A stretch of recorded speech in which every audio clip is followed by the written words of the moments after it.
All right. Happy Sunday. Welcome back. We're going to take on Franklin City today.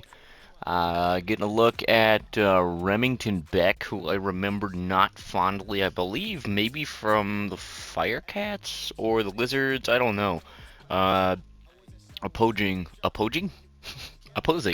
will be Wedge Velagas.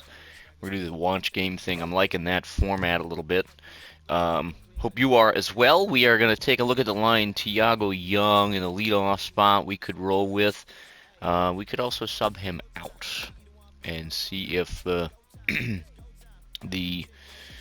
Canopy Cannon is feeling good. He is. We're going to get him back in that leadoff spot today.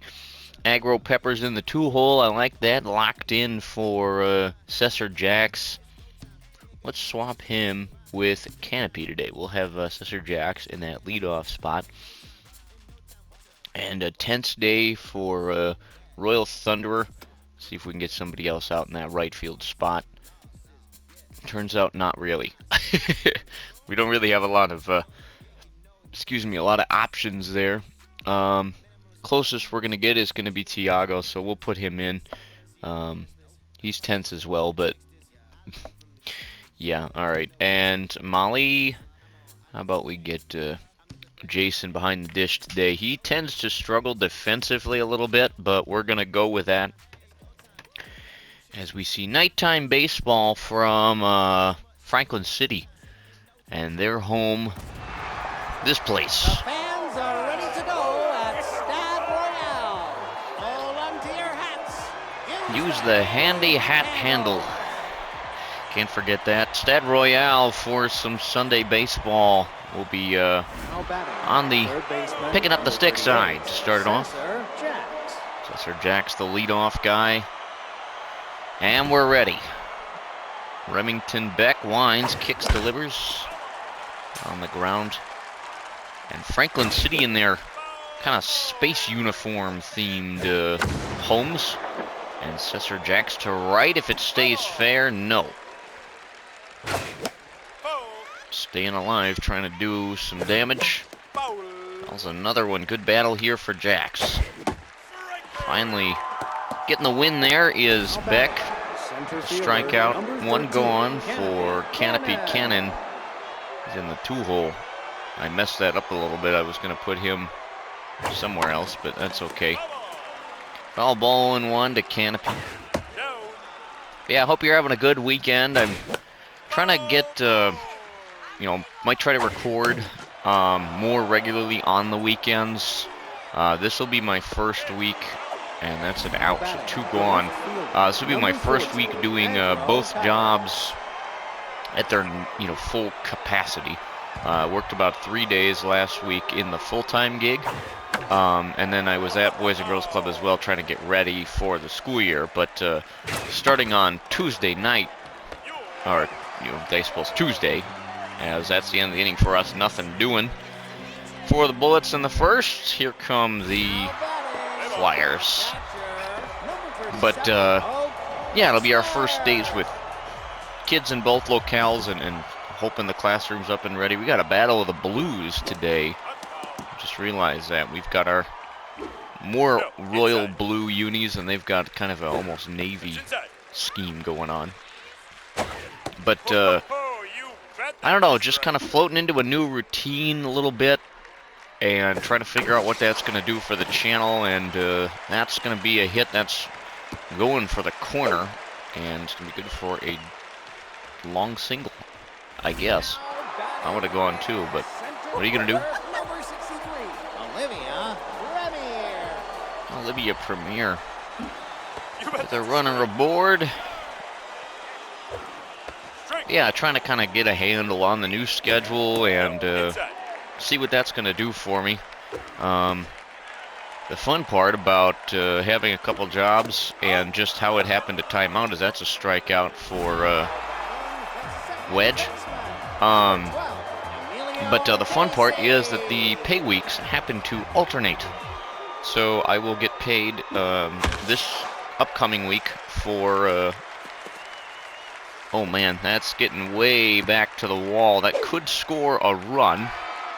And They are going to go for it and have one run. So it's 1-0 Flyers after a big RBI there. That deep part of the yard there is going to be trouble for extra base hits today here at the Stade Royale. But yeah, I'm excited about that because it means that I will have something coming in every week, which is fun. And that's going to not escape the infield, and so there's an out. Number 25, Hallie Gates. Here's Hallie Gates. Hope you guys are doing all right. That's a strike and a half, my friend. If anybody's got any big plans for Labor Day, I know sometimes that's kind of that last hurrah for the summer, getting some vacation in, or, you know, in the Midwest here, sometimes it's getting up north is the saying we use. And usually amounts to going up to a cabin or a lake house of some sort and spending some time on the water. As we're going to move to the second with no score. Number 2, It's Blamo Battery. But, yeah, so growing up, you know, my grandparents had a cabin that was about a 6-hour and some change drive from where we lived. And so usually, well, the first few years it was always around the 4th of July. We would go up there and spend some time there. And that's going to be an out. Comes Layla. And, you know, those were some of the times, you know, both those grandparents have passed away now, and those are some of my favorite childhood memories, being up north at the cabin and getting to spend some time with them. And as I've become an adult, I think I've realized that those things are, you know, and that's a walk, which is not a very common occurrence for Beck. Comes Tiago Young with a runner aboard. But I don't know. It's that part of my childhood ended, I don't want to say suddenly, but the cabin ended up getting sold. And then within a couple of years, both grandparents had passed. And so it was kind of this sudden event. But the sentiment of being able to go up north and spend some time with people that you care about. I don't do it now because I live in a, you know, downtown area, and I'm trying to kind of get my roots down and do things, but I try to take that sentiment and apply it to other things, you know. Number 27, Jason Kleppenstein. There's Jason Kleppenstein in for Molly today, but I try to do that in smaller ways, trying to make sure you're spending that important time. And that could be a double play. There's one, and that's all they needed because there were 2 out. I'm not looking at the... so 1-0 ball game. I said it was no score top of this inning. That was my bad. But, you know, I live in a city of about 100,000 people, and so it's harder to find that more serene, you know, lake kind of... only the closest lake to me is full of geese, and they're aggressive. So I don't really like to go walking by myself without having somebody to, especially in May when the geese are nesting and that sort of thing. But Augustine Cervantes, who I feel like we've seen elsewhere in this series. I think may have gotten moved around. I'm not sure. But sometimes getting out for walks, I don't go as much as some other people, I suppose. But then every weekend, my girlfriend and I go to a local diner. There's a strikeout.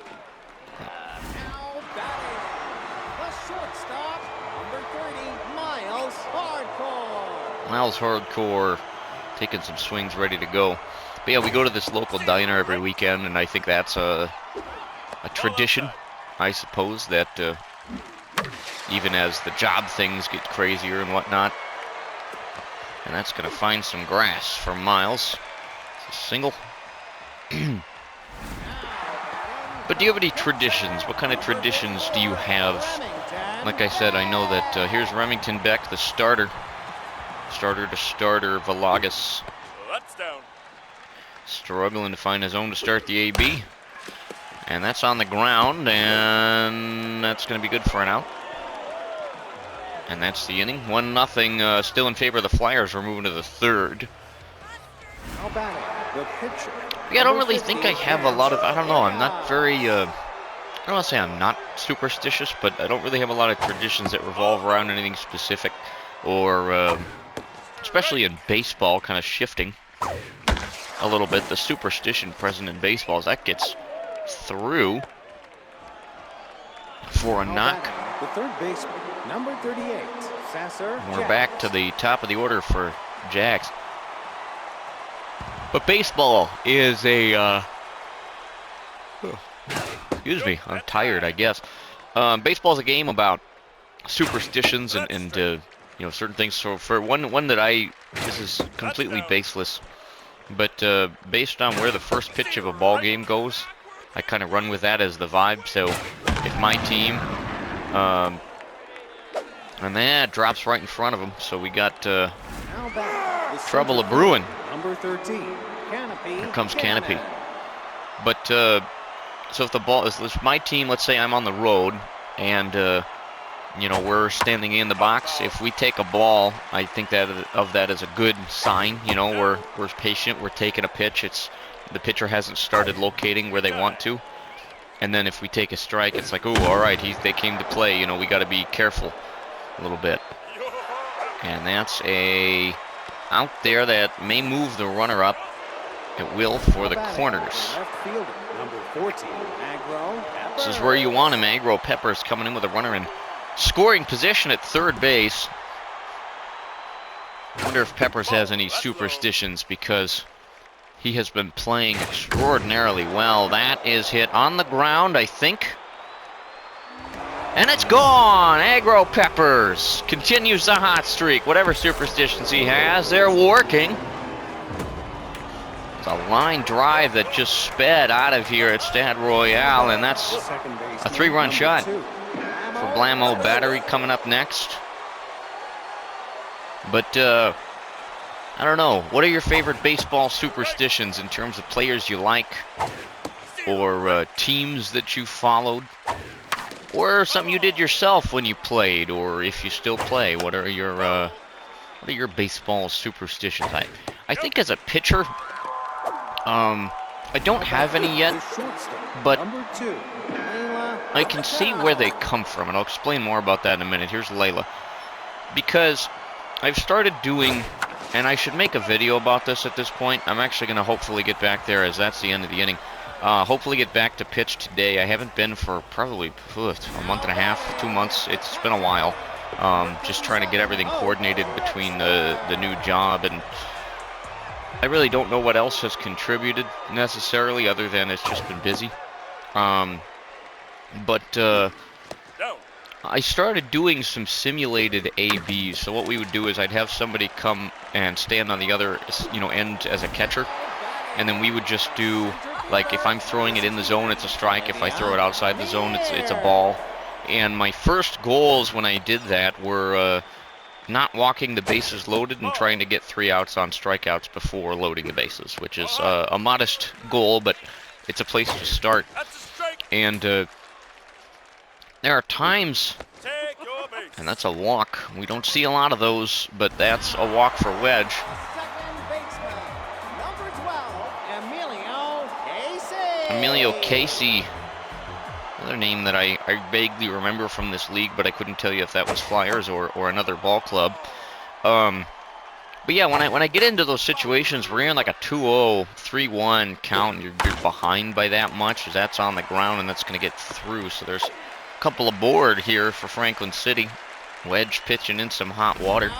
And you get in those situations where you're that far behind, it's like you gotta reach back and find something that's going to let you put one in the zone.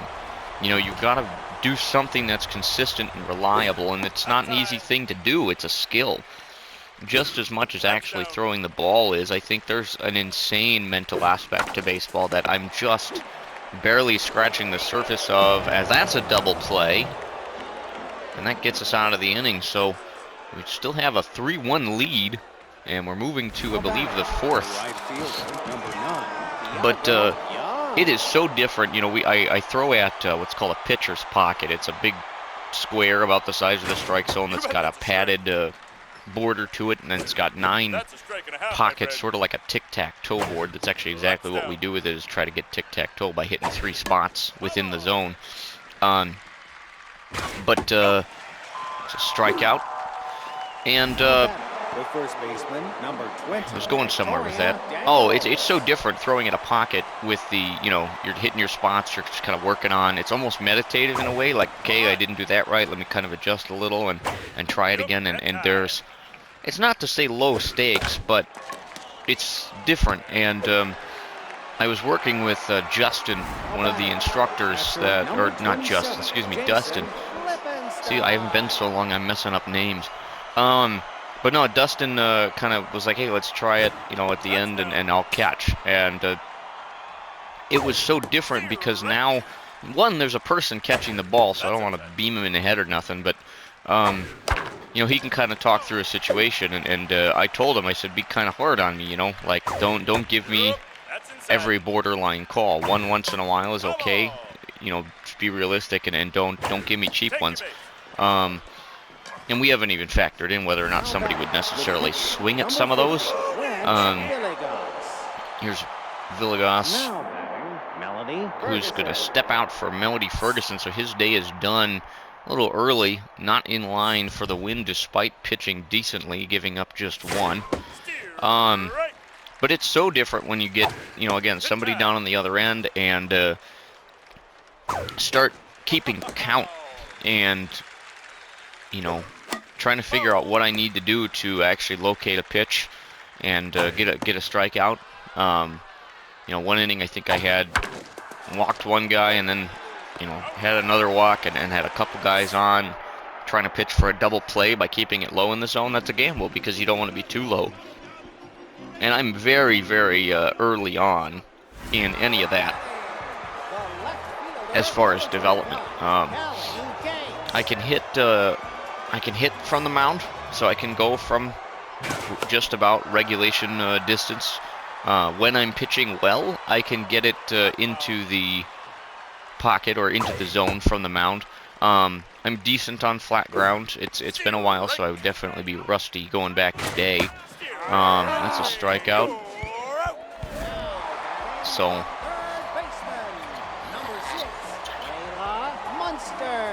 here's Munster. My phone is talking to me. If you heard that voice in the background there, Munster is in with a strike. Didn't even pay attention to who's pitching, to be honest with you. If I had to guess, that would be Steve. It's inside. Now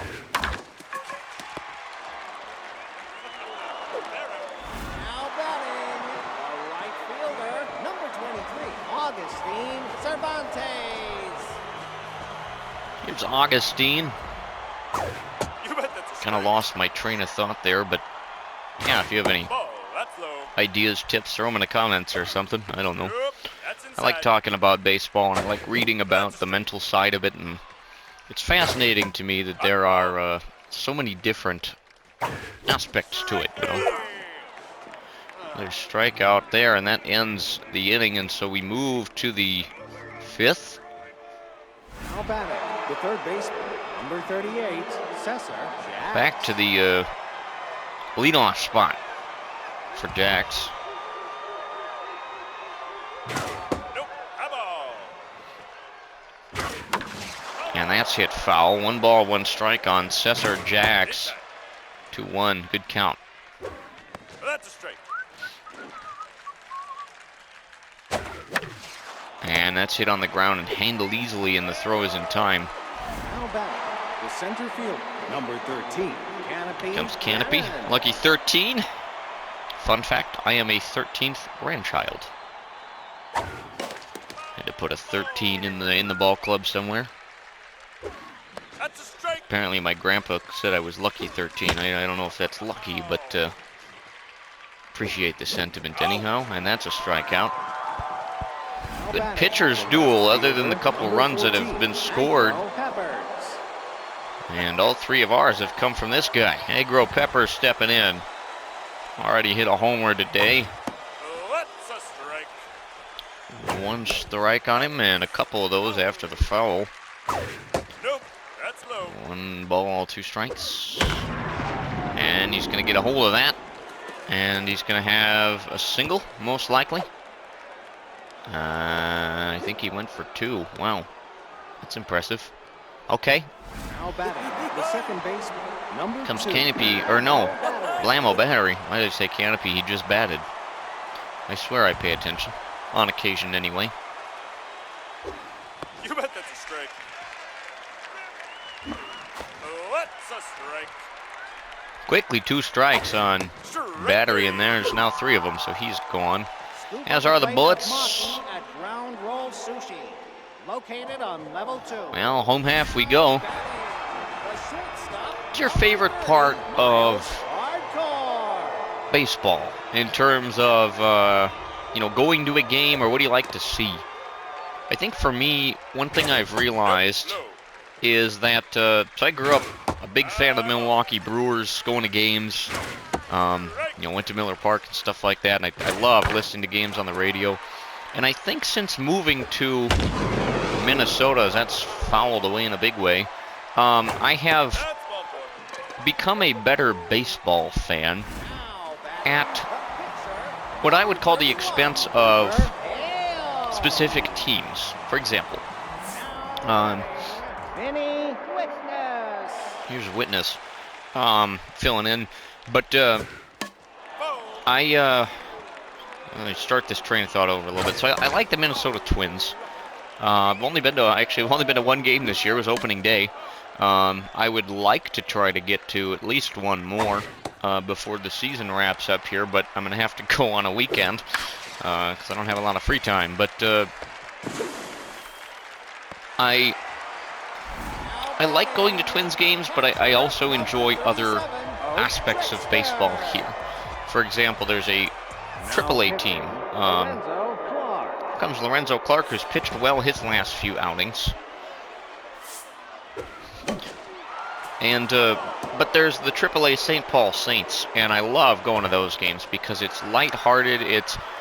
To me, it's one of the things that feels the most like baseball to me. It's this lighthearted, fun night out with your family, with your friends, your coworkers, whoever you got, and there's kind of silly nonsense, but underneath is still baseball, but nobody takes it too serious. From a fan perspective, that is. These players are playing for a spot in the major leagues, and so I don't want to imply that AAA is not a serious affair. However, I think it feels great, and the Saints do such a great job and spent a lot of time as an independent league, and that's going to score 2, and so we're tied. That's what I get for paying attention. But I love going to Saints games. And then locally here, we have a collegiate summer league, and I worked for them last year and the year before. Did not this summer because I was working Boys and Girls Club, and the hours just would have been a lot. But I love going to those games. That's a different kind of vibe. It's, very kind of small town, wood bats. I like to go get a hot dog and a burger or something and just sit and watch the ball, have a beer, Johnny Martin. And I don't know, that is also just as respectable of a way to take in baseball to me as sitting at Target Field and going to a Twins game. And I think that was an unassisted double play. There's Callie Gates, or Hallie, I think it's Hallie. Callie, Allie. Alley-oop. That'd be a fun name to put in. Alley-hoop or alley-oop. But yeah, I think, I'd like to stay that much of a baseball fan. I think, this is my favorite baseball. I like MLB The Show. I actually still play that off camera sometimes. Runner goes, and that's a strikeout. The bat does not survive the encounter, but neither do the, the Flyers, and so we're tied. This makes things interesting as we move to inning number 6. Now batting, the shortstop, number 2, Layla. Up, down. Comes Layla. See what we can do here.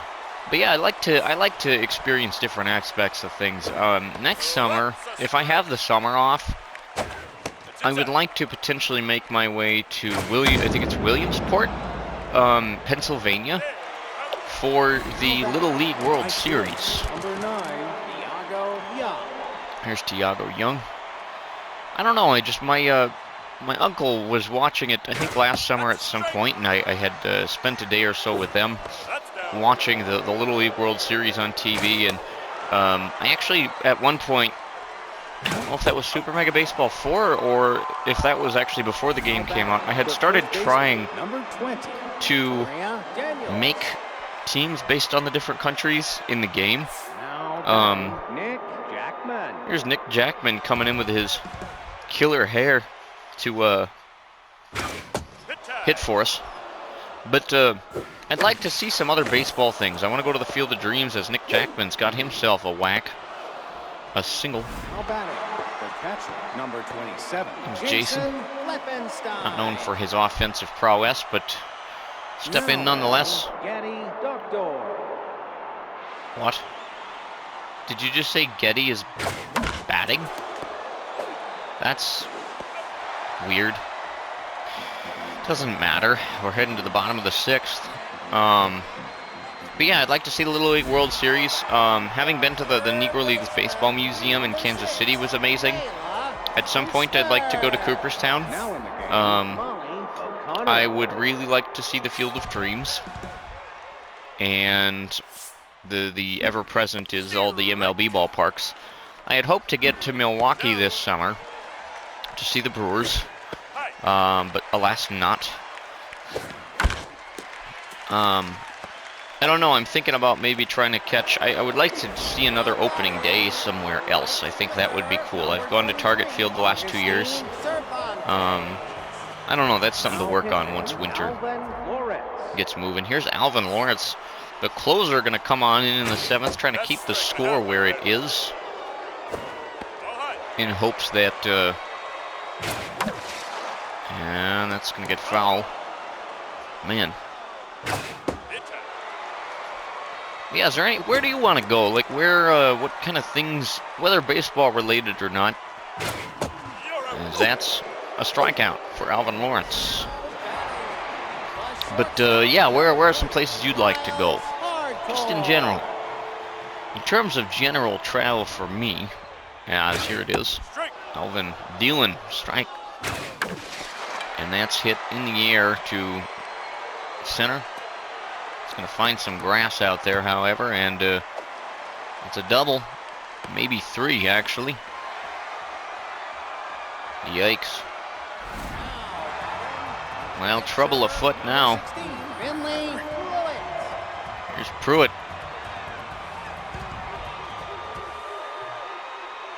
Big spot here. I'll get back to my travel things in a moment. Man. Spot here for Alvin Lawrence. Trying to get out of it. 2 strikes the pitch. Hit to first. And that's an out. And a big out. And we're moving to the 7th in this one. Still tied up. Bullets trying to do something about it late. Alvin Lawrence stepping in. He will, let's see, bat for himself, I guess. And he hits one to 3rd where it's handled, so he's gone. Back to the top of the order for Cesar Jacks. In terms of general travel, though, I'd like to see more of the mountains. Those being the Rockies, those being the Pacific Northwest, California a little bit. And that's fair down the line, and that's going to be good to get something brewing for the Bullets. Staying at first. The center fielder, number 13. Here comes Canopy. Well, lead off, or not lead off guy, but 1 on, 1 out. And big spot for Canopy, who fouls his first offering away. It's 0-1. You bet that's a strike. 0-2 on Cannon, the pitch. Just outside. Here it is. Hit on the ground, and that's going to get through. And a couple on first and second. Staying at second is the lead runner. Left fielder, number 14. Here's your guy, Agro Peppers. He is ready. He's homered. He is singled or doubled, I think. See what he can do for us in a big spot. And he swings at that to right. Get foul and get into the crowd. And it's gone! Agro Peppers, another home run. That one pinged right off the post. I thought that was going to get foul, be potentially playable, but a big home run in this ball game. Second baseman, number 2. I think we know who your MVP is going to be. Here comes Blammo Battery. Big home run there for Agro Peppers as the Bullets now lead this ball game as a score of 6-3. And that one, similar spot, just too much on it, and it's foul. A ball there. And that's a strikeout. Well, 2 gone for the big purple bat of Layla Uptown. Now there's got to be talk around the team that Agro Peppers has been your guy this season. Absolutely. Gotta say, he is deserving of the accolades as Layla swings and misses. And is now retired on the strikeout. Well, bottom of the 7th will go. Let's see if Alvin Lawrence sticks in here. Number 37, Oak Dexter. And here's Oak. Now in the game, Royal Thunderer. Royal Thunder are going to come on defensively. Alvin Lawrence sticking around and deals a strike. No, outside. It's outside to even the count. Ball. That's inside. 2 balls and a strike. Outside. 3-1. Alvin better locate. And he does to fill it up. 3-2. That's hit on the ground. A little line drive to right. Not on the ground, but it is an out anyway. 1 gone. Number 63, Olivia Premier. Here comes Olivia Premier with 1 out as Alvin Outside. is rolling. 1 ball, 1 strike to Olivia.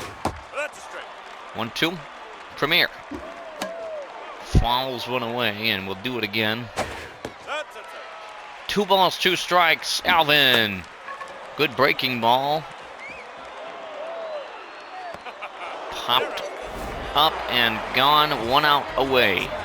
Number 12, Emilio Casey. Emilio Casey, last hope here for Franklin City. Ruby Farrell. Ruby Farrell's going to come in and get the last out. They like the numbers better, and so she'll do it.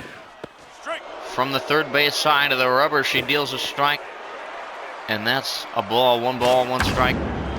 Hit down the line, left field, foul. 1-2. No, outside. 2 balls, 2 strikes. Ruby That's trying to finish it off, but has a full count to pitch. Fouled away, trying to end the ball game right here. Ball 4, take a base. And that's not going to do it as she gives up a walk. Now batting the first baseman, number 3, Johnny Martin. Johnny Martin now stands between Ruby Farrell and a Bullets win. She winds, kicks, and delivers on the ground. This could do it. The throw in time. And your Bullets pick up the win. Good ball game there. Good pitching. Other than the couple runs, everybody kind of settled in. Final score in this one, 6-3. 6 runs on 9 hits, 3 runs on 7. Get you a look at the big numbers if you'd like to see those. And we're going to move on here to the smaller numbers. Taking the loss today, Pruitt, who only pitched 2 innings, gave up 4 hits, 3 runs, all those earned, 3 strikeouts for him, and gave up the homer, collecting the win. Alvin Lawrence, who went just an inning and a third, gave up 1 hit, no runs, strikeout. Decent start from Wedge Villegas, went 3 innings, gave up 1 earned. Collecting the other runs was Steve, so I was correct about that. We'll look at the MVPs for the Flyers. Emilio Casey in there. And Aggro Peppers, I mean, this dude's an absolute beast. I'm going to zoom in here. I do apologize. I know that tends to be a little sickening for some folks. But look at this. 3 for 4, 2 home runs, a double, 6 RBIs. He scored all our runs. 2 runs scored. What a wicked game for Aggro Peppers and the Bullets. Going to get back into that decent win column, you know. Go ahead and go through our CPU games here. And we're closing in on the end-ish. Not the end, but the back third of this season. And doing well. Not doing well, but, you know, we're not doing as bad as we could be doing, of course.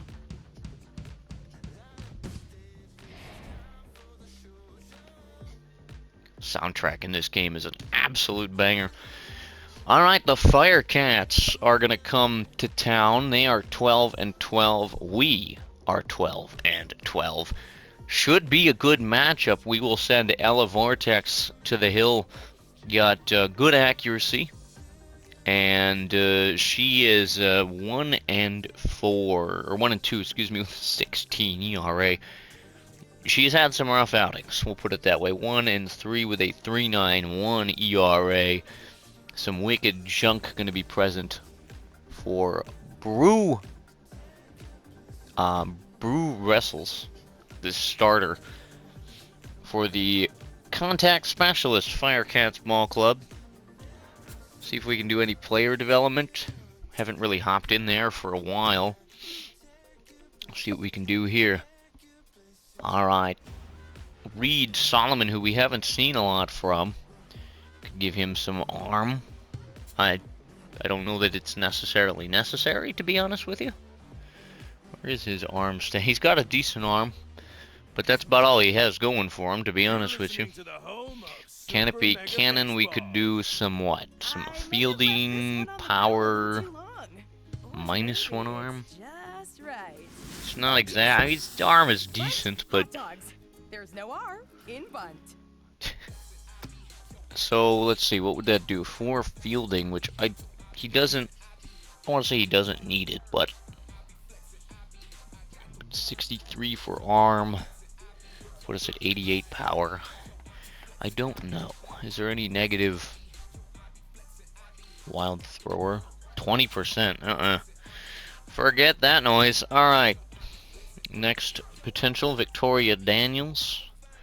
Could get her some contact, some fielding. I kind of like this one. So we'll look at that as a potential option. Let's see, who else can we improve? Because Ella Vortex, I would like to maybe do something for her. 3 velo, 1 junk, 1 speed. Oh, man. Surrounded. Oh, do we risk this anyway? Because this is a good potential opportunity for Ella. I'm doing it. I'm doing it. I'm doing it.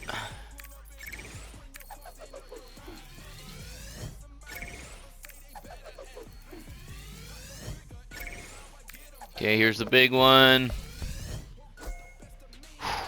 Okay, so we got her in a little bit of a better spot in terms of velo, junk.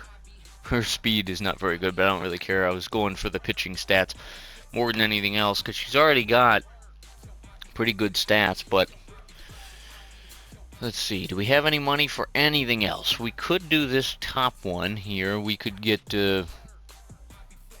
Volatile for... Who is this? Reed Solomon?